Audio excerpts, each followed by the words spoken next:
Now, the National Institute for Legislative and Democratic Studies, NIDS, on Thursday in Abuja, held a roundtable dialogue with stakeholders from different sectors of the economy, with objectives of contributing to the agenda of the 10th Assembly. Stakeholders hammed on the need for nation building through legislatures, and KAFTAN TV's correspondent Mavis Akol has details of this report. The Director General, National Institute for Legislative and Democratic Studies, Abubakar Suleiman, is not relenting in his efforts to provide capacity building and technical services to the legislature and other institutions of democracy in Nigeria. Hence a roundtable dialogue on Thursday in Abuja, with focus on agenda setting for the new lawmakers in the 10th Assembly. To focus on nation building, stakeholders listed various challenges that needs to be addressed by the new lawmakers.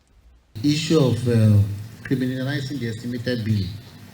You know, the present Speaker of the National the House of Representatives promotes the bill to a level where we at least I think they have reached a second reading, but the CEOs of the discos who are making large money from the privatization. Of course, we all know that they give us electricity.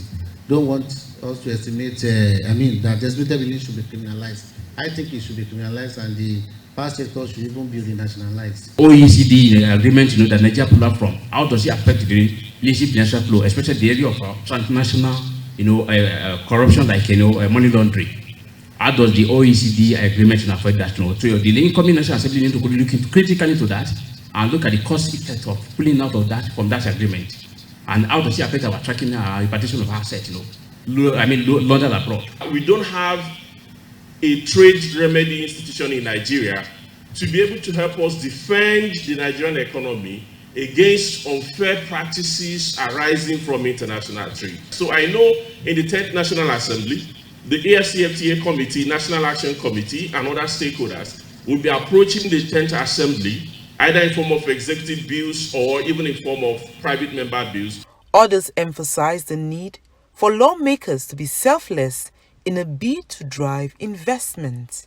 There are some good bills that do come to National Assembly, but once it has to do with touching them, they don't even allow you to see the light of the day.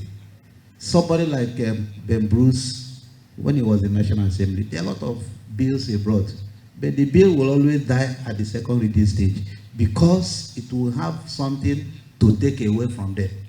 So if they can be selfless, it's not just about passing bills into acts and not really checking whether they are really effective. So in order to drive investments, one, I think we need to mobilize domestic capital.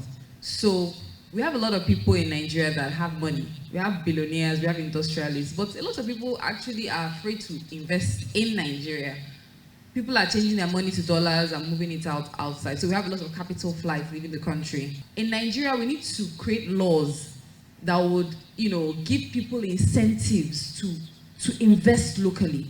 Several equal opportunity bills, special seats, that advocate for more female representation that have not passed in the outgoing assembly. In this 10th Assembly, I would be hoping that the 10th Assembly brings Nigeria in line with the rest of the world and brings us in line with what is now considered global best practice. Thank you. Some stakeholders believe that civil society organization can bring about adjudicative legislation. I want the 10th National Assembly to create a very friendly atmosphere for CSOs and NGOs, especially the indigenous NGOs. There is something we call adjudicative legislation.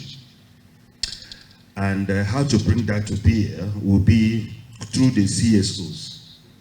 So whatever legislation, and the constitution as we have reviewed here, the Leperman mentioned some aspect of that constitution in which our welfare was highly, highly addressed.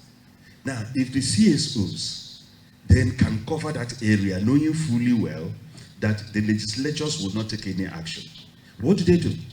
They take the provisions of the Constitution, approach a court for interpretation, and then you have an adjudicative legislation, not from...